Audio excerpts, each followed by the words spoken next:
Assalamualaikum warahmatullahi wabarakatuh. Perkenalkan, saya di sini Ayah Mamluah MPDI dari Program Studi Pendidikan Agama Islam Fakultas Tarbiyah Universitas Nahdlatul Ulama Sunan Giri Bojonegoro. Saat ini saya mengajar mata kuliah model dan strategi pembelajaran PAI untuk mahasiswa semester 7 dengan bobot SKS 3 SKS. Dalam video ini akan saya jelaskan tentang teknik pengajaran saya yang menggunakan metode DIA atau dikenal dengan Delivery, Instruction, dan juga Assessment. Selanjutnya saya akan menjelaskan satu persatu tentang yang pertama yakni deskripsi mata kuliah, kemudian yang kedua tentang kemampuan yang diharapkan atau CPMK, kemudian yang ketiga yakni tentang mode pembelajarannya.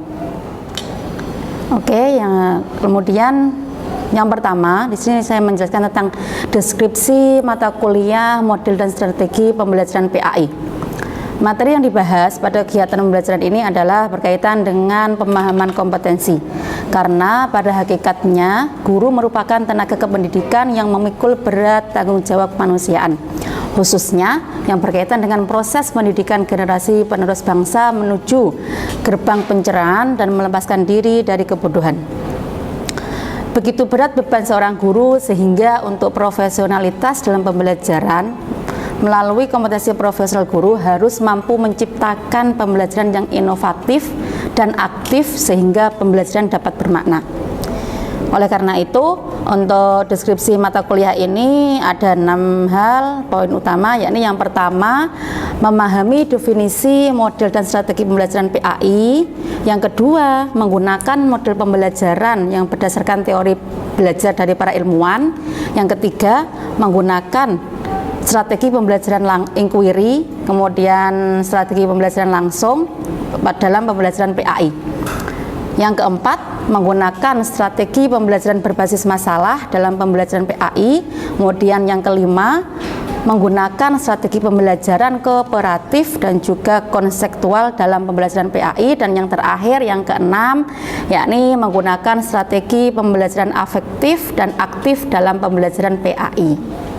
Kemudian yang kedua yakni capaian pembelajaran atau kemampuan yang diinginkan, diharapkan dari mata kuliah model dan strategi pembelajaran PAI itu ada 3 poin utama. Yang pertama yakni dari sikapnya, di sini ada 3 poin juga, yakni menerima rasional elemen dan perubahan kurikulum 2013, kemudian menerima Permendikbud perangkat kurikulum 2013, dan yang ketiga yakni menghargai model dan strategi pembelajaran PAI. Kemudian poin yang kedua, yakni pada pengetahuannya, yakni berupa memahami secara utuh rasional dan elemen perubahan kurikulum 2013, kemudian memahami Permendikbud perangkat kurikulum 2013, dan yang ketiga yakni memahami model dan strategi pembelajaran PAI. Dan yang terakhir, poin terakhir dari capaian pembelajaran mata kuliah model dan strategi pembelajaran PAI, yakni pada keterampilannya atau dikenal dengan psikomotorik, yakni yang pertama terampil merancang model dan strategi pembelajaran PAI.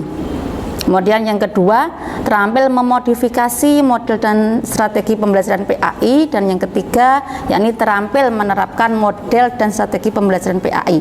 Oleh karenanya ini runtut dengan ranah pembelajaran PAI pada 3 hal, yakni pada kognitif dari segi pengetahuannya, kemudian yang kedua pada afektifnya, yakni pada sikapnya, dan yang ketiga pada psikomotorik atau keterampilannya, sehingga diharapkan mata kuliah ini nantinya mahasiswa itu bisa terampil dalam menerapkan model-model pembelajaran ataupun strategi pembelajaran PAI agar apa yang disampaikan oleh guru kepada anak didiknya itu bisa diterima dan difahami secara sempurna.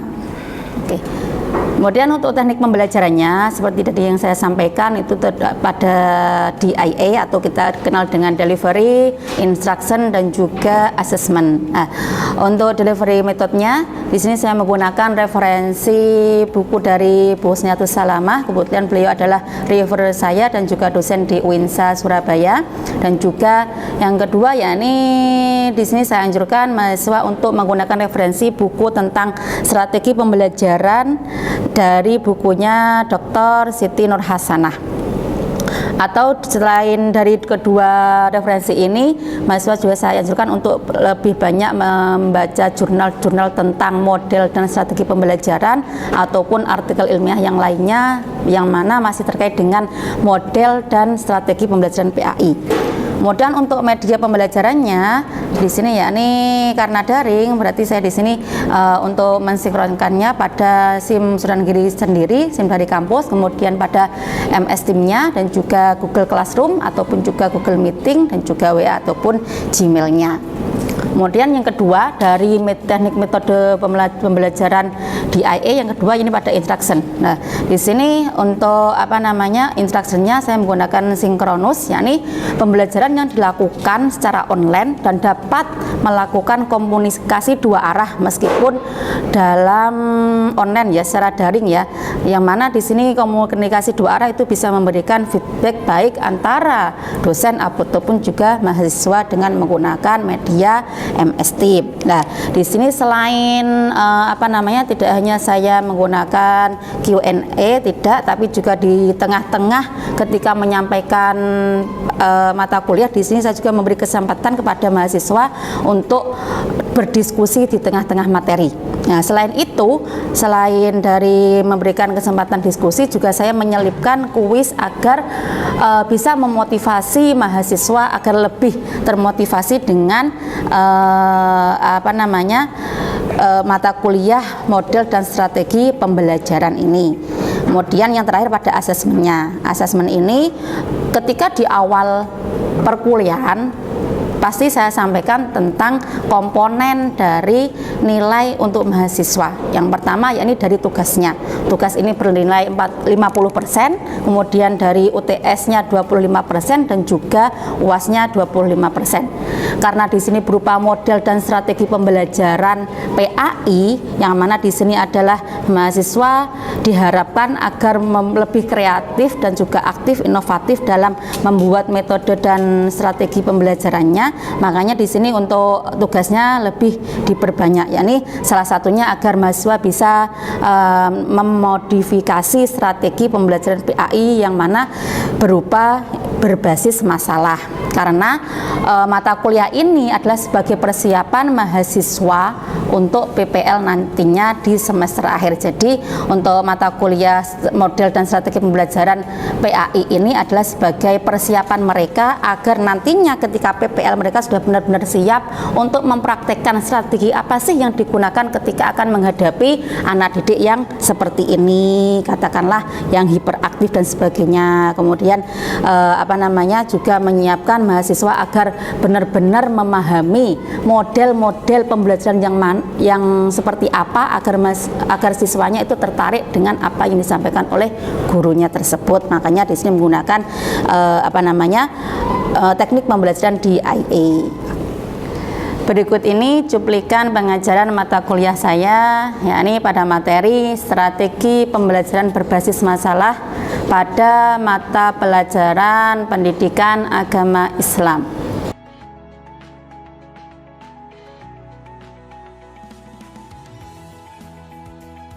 Warahmatullahi wabarakatuh. Waalaikumsalam wabarakatuh. Selamat pagi. Bagaimana kabarnya? Sehat semuanya, Mbak-mbak? Setuju? Ya, terima kasih untuk semuanya. Ya, alhamdulillah pada kesempatan kali ini kita masih diberi kesempatan oleh Allah Subhanahu wa taala untuk belajar bersama terkait mata kuliah model dan strategi pembelajaran PAI. Kembali lagi, ini adalah mata kuliah yang mana sebagai bekal nantinya untuk PPL ya, karena terkait model dan strategi pembelajaran bagaimana menghadapi anak didik nantinya ya. Oleh karenanya ini untuk mata kuliah bobotnya 3 SKS ya, ini di semester 7 ya. Secara global inti daripada mata kuliah ini yakni untuk mengetahui model-model apa saja sih pembelajaran PAI dan juga strateginya bagaimana dan juga sampai pada metodenya. Karena kembali lagi seorang guru itu dianjurkan, bukan dianjurkan ya, istilahnya lebih diwajibkan, karena nanti pada keempat kompetensi guru, yakni pada profesionalnya, bagaimana profesionalnya ketika menghadapi anak didik, yakni ketika dalam proses belajar mengajar. Salah satunya adalah harus mengetahui, harus menguasai model dan strategi pembelajaran khususnya di PAI, karena prodi kita yakni pada prodi PAI ya. Itu untuk prolognya. Kemudian secara penilaian ya, untuk penilaian akhir kembali lagi itu terdiri dari tugas ya.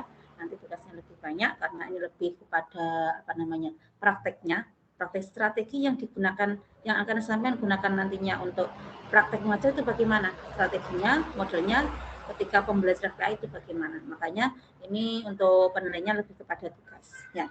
Kemudian UAS UTS sudah sangatlah umum dan paham ya. Langsung saja untuk ke materinya, yakni saya share screen dulu. Ini lebih kepada strategi pembelajaran berbasis masalah. Ya. Bahwasanya di situ strategi pembelajaran berbasis masalah itu atau disingkat dengan SPBM ini adalah nantinya mana sih strategi apa sih yang cocok untuk anak didik kita agar istilahnya kita sendiri sebagai guru juga tetap semangat untuk menyampaikan ilmu kita dan juga anak didik tidak bosan dengan apa yang kita sampaikan. Oleh karenanya di dalam strategi pembelajaran dan modelnya itu ada yang namanya strategi pembelajaran berbasis masalah. Nah, di sini menitik beratkan kepada apa? Yakni kalau kita berbicara tentang SPBM atau strategi pembelajaran berbasis masalah itu menitik beratkan pada penyelesaian masalah. Ya, masalah yang bagaimana? Jelas kita juga harus melihat kondisi sekitar kita bagaimana. Ya, yakni atau dikaitkan guru memberikan stimulus kepada siswa dengan mengangkat suatu masalah ya yang nantinya akan dijadikan topik masalah dan akan dikaji bersama-sama. Oh, jelas guru di sini adalah tugas guru ya memberikan stimulus lebih dahulu kepada siswanya agar siswa itu juga tertarik dengan strategi ini, strategi pembelajaran berbasis masalah. Oleh karenanya ini ada contoh dari PPT-nya ya. Ada di situ kita ketahui kadang-kala kita melihat lingkungan alam sekitar itu yang bersih ya. Ada di situ lingkungan yang kotor. Jelas ini akan menjadi suatu akan menjadi suatu hal yang mana menjadi pertanyaan besar pada diri kita. Kenapa sih kok di lingkungan A ini kok bersih, di lingkungan B ini kok kotor ya? Katakanlah di lapangan ya, kadang-kala itu kita melihat di lapangan yang sangat bersih, ada kalanya kotor lah. Seperti ini bisa menjadi stimulus dari kita ya sebagai guru. Karena di dalam pelestarian alam itu juga dibahas di dalam mata pelajaran PAI ya. Seperti kita sering dengar istilah hadis ya, an-nazafatu minal iman. Itu sudah sangat di luar kepala kita ya. Tapi dalam praktiknya bagaimana? Lah, oleh karenanya inilah yang dikatakan sebagai strategi pembelajaran berbasis masalah, yang mana kita memberikan suatu masalah kepada anak didik kita dan bagaimana cara mencari solusinya. Ya, strategi pembelajaran berbasis masalah. Lanjut ke karakteristiknya. Karakteristik SPBM yakni siswa itu tidak hanya mencatat, menulis saja ya, tetapi di sini siswa dituntut berpikir ya. Ketika sudah berpikir maka akan terjadi komunikasi, kemudian mencari dan mengolah data, kemudian menyimpulkannya ya. Kesimpulan ini yang nantinya akan menjadikan suatu solusi dari masalah yang tadi kita sampaikan ke anak didik ya. Kemudian yang kedua, menempatkan masalah sebagai kunci utama dalam proses pembelajaran ya. Karena kembali lagi tadi menitik berikan pada masalahnya. Kemudian yang ketiga, pemecahan masalah dilakukan dengan menggunakan pola pikir ilmiah ya, berpikir secara ilmiah. Kemudian yang keempat, permasalahan itu bisa bersumber dari buku teks ataupun kegiatan konkret dalam kehidupan kita sehari-hari. Karena dalam kehidupan kita sehari-hari itu tidak terlepas daripada pendidikan agama Islam. Yakni mulai dari kita bangun sampai kita tidur itu semuanya juga berkaitan erat dengan pendidikan agama Islam. Kemudian selanjutnya setelah karakteristik tahapan ya. Sekarang bagaimana sih ketika kita menerapkan SPBM, tahapannya apa? Kan seperti itu. Apakah tiba-tiba langsung memecahkan masalah atau bagaimana? Tidak, karena di sini yakni tahap SPBM, yakni mendefinisikan yang pertama, mendefinisikan masalahnya. Apa sih masalah yang akan diangkat? Misalkan tadi tentang pelestarian alam. Oh, ternyata ini bagaimana cara kita untuk melestarikan alam, ya. Kemudian kedua, ini mendiagnosa masalah. Dan yang keempat, merumuskan alternatif strateginya. Strateginya bagaimana? Ya. Dan yang keempat, menentukan dan menerapkan strategi masalahnya. Dan yang kelima, melakukan evaluasi apakah yang strategi yang kita gunakan itu sudah sesuai. Ya, makanya ada evaluasi proses dan juga ada evaluasi hasilnya. Ini tahapan SPBM ada 5 tahapan. Kemudian lanjutnya yakni pada keunggulan. Jelas kalau ada keunggulan ada kelemahan ya. Semua strategi pembelajaran itu ada plus minusnya. Ya. Kalau di SPBM keunggulannya salah satunya yakni pemecahan masalah merupakan teknik yang cukup bagus untuk mengetahui isi pelajaran ya. Karena tidak hanya sekedar dituntut untuk tidak hanya untuk membaca saja, tapi ada kita melebihkan karena kita mempelajari isi pelajaran apa sih tentang pelestarian alam itu ya. Kemudian yang kedua, menantang kemampuan siswa untuk menemukan pengetahuan baru, dan yang ketiga, pemecahan masalah bisa memberikan kesempatan kepada siswa bahwa untuk terus-menerus belajar meskipun pendidikan sudah berakhir ya. Dalam artian kita belajar tentang pendidikan agama Islam itu tidak hanya di bangku sekolah saja tidak, tapi ketika dalam semua rutinitas kehidupan kita. Ya, seperti pelestarian alam itu tidak hanya kita pelajari ketika di bangku sekolah saja, tapi dalam prakteknya itu berlanjut sampai nantinya ketika kita sudah keluar dari bangku sekolah dan dimanapun itu kita berada. Ya, nah, ada keunggulan jelas ada kelemahan. Kelemahannya apa? Nah, di sini manakala siswa tidak mempunyai minat ya dan tidak punya kepercayaan untuk menyelesaikan masalahnya, maka mereka akan enggan untuk mencoba. Jelas ini ya. Karena kembali lagi pada minatnya. Seberapa minat sih siswa kita? Kalau kita ajak ke strategi pembelajaran berbasis masalah, mereka tidak berminat, juga itu akan sulit sekali untuk kita ajak. Ya. Nah, bagaimana solusinya? Jelas kita sebagai guru harus lebih memotivasi, lebih memberikan stimulus kepada anak didik kita. Kemudian yang kedua, membutuhkan cukup waktu untuk persiapan. Ya, jelas ada persiapan yang lebih baik untuk gurunya ataupun siswanya.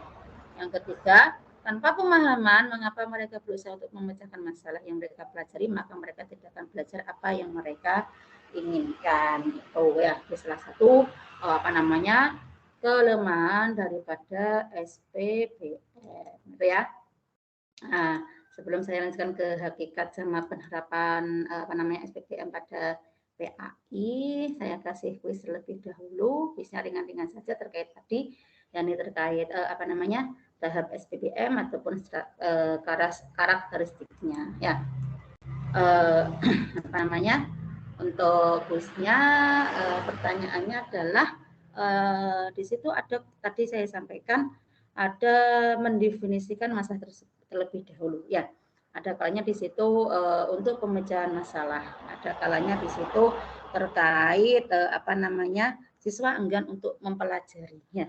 Nah, di sini yang saya tanyakan tahap awal ketika melakukan strategi pembelajaran berbasis masalah itu yang mana?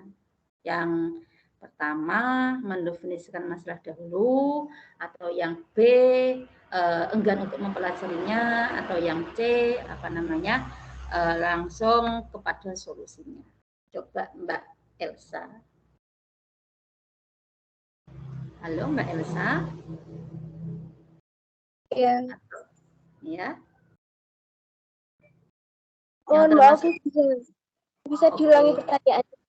Oke, yang termasuk tahapan dalam SPBM, tahapannya itu apa? Yang A, mendefinisikan masalah terlebih dahulu, atau yang B, enggan untuk mempelajarinya, atau yang C, yakni langsung mencari solusinya. Tahap awalnya apa? Yang A dulu. Mendefinisikan masalahnya dulu. Oke, betul seperti itu Mbak Holdia? Yang pertama langkah awalnya memberikan mendefinisikan masalahnya dulu untuk tahap awal SPBM. Iya Bu, betul. Oke, itu ya. Berarti paham ya dari tahapannya dan karakteristik daripada SPBM tersebut.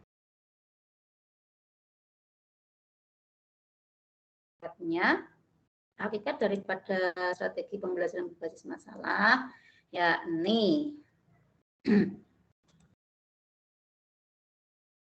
di situ yakni untuk memperbaiki sistem pembelajaran karena selama ini siswa itu kurang mampu untuk menyelesaikan masalah ya karena masih kurang perhatian dari guru. Akibatnya bagaimana? Seringkali kita lihat siswa yang mana di situ mereka dengan mudahnya putus asa sampai bahkan alhamdulillah ya sampai bunuh diri, minuman keras dan sebagainya. Itu kenapa? Karena mereka tidak bisa memecahkan masalahnya sendiri. Nah, oleh karenanya lewat pembelajaran strategi pembelajaran berbasis masalah ini diharapkan agar siswa itu bisa mencari solusi dari masalah yang dihadapinya. Seperti tadi, ketika menghadapi masalah lingkungan yang bersih dan tidak itu bagaimana solusinya, yang tidak itu bagaimana, yang bersih itu tahapannya apa lah, itu yang perlu kita pelajari terkait hakikat daripada SPBM tersebut. Kemudian yang terakhir yakni penerapan SPBM pada PAI bagaimana? Yakni yang pertama adalah merumuskan masalah terlebih dahulu, sama halnya tahapannya ya. Dirumuskan masalahnya terlebih dahulu bagaimana, kemudian dianalisis masalahnya, kemudian merumuskan hipotesisnya ya, kemudian mengumpulkan datanya. Dikumpulkan datanya itu apa ya?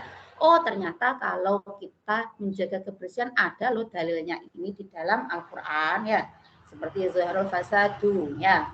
Di situ yang membuat kerusakan di alam semuanya itu manusia. Lah, kenapa kok dirusak? Lah, jelas kalau ada kerusakan seperti ini ada suatu kelompok atau suatu hal yang harus berusaha untuk menjaganya ya di dalam dalil Al-Qur'annya. Kemudian ada di dalam dalil hadisnya bagaimana? Seringkali kita dengar an-nazafatu minal iman ya, agar tidak hanya sekedar tulisan ditempel di tembok tapi juga kita praktekkan ya. Itu untuk penerapan SPBM. Yang terakhir yakni merumuskan rekomendasi pemecahan masalahnya, yakni menggambarkan rekomendasi tadi ya, tadi antara lapangan yang kotor dan yang bersih itu bagaimana, kemudian kita praktekkan. Kenapa kok perlu praktek? Karena kembali lagi ranah di dalam pembelajaran PAI itu ada 3 hal, afektif, kognitif, kognitif, afektif sama psikomotorik. Kognitifnya pengetahuan yang kita berikan kepada anak didik kita, kemudian afektifnya sikap, yakni tadi bisa kita selipkan SPBM, strategi pembelajaran masalah. Kemudian yang ketiga adalah psikomotorik. Ketika sudah mengetahui solusinya, mengetahui masalahnya dan solusinya, maka mereka akan secara spontan, secara tidak sadar mereka akan sampai pada psikomotorik, yakni pada keterampilan untuk menjaga lingkungan sekitarnya. Gitu ya. Dapat dipahami ya? Oke Bu, siap. Oke, saya buka. Mungkin ada pertanyaan, saya persilahkan. Oke. Assalamualaikum warahmatullahi wabarakatuh. Waalaikumsalam warahmatullahi wabarakatuh. Mohon maaf, Ibu izin bertanya. Tadi kan jenengan memberikan contoh kebersihan itu pada materi.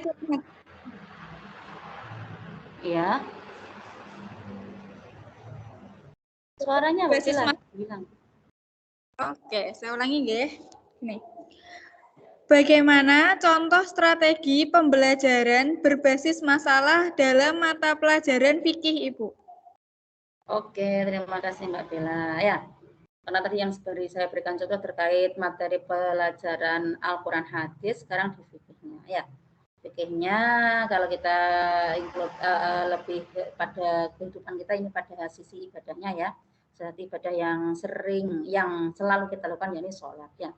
Sholat itu ada kalanya kita melihat orang yang sholat itu sangat khusyuk ya sampai nangis. Entah nangisnya apa juga nggak tahu ya.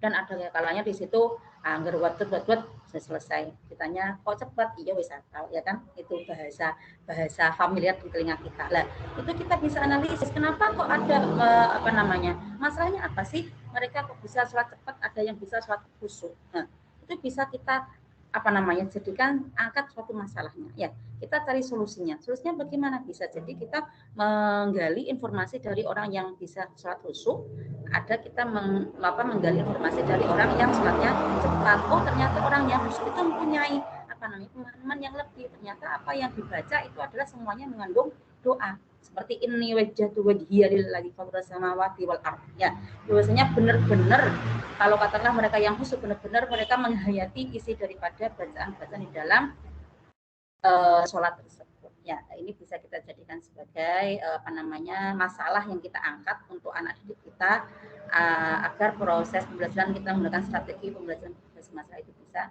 berjalan. Oke ya. Itu cukup dari saya. Paham ya? Oke, terima kasih Mbak Bella semuanya. Terima kasih ya. Terima kasih untuk semuanya, tetap semangat ya karena kalian semuanya tadi nantinya sebagai pendidik yang mana juga harus bisa untuk memahami keadaan kelas kita, keadaan kelas yang sampean gunakan untuk pembelajaran tersebut. Ya. Terima kasih untuk semuanya. Saya akhiri. Wassalamualaikum warahmatullahi wabarakatuh. Waalaikumsalam. Waalaikumsalam warahmatullahi wabarakatuh. Demikian cuplikan video pembelajaran saya strategi pembelajaran berbasis masalah pada mata pelajaran PAI. Semoga bermanfaat dan juga saya akhiri. Wassalamualaikum warahmatullahi wabarakatuh.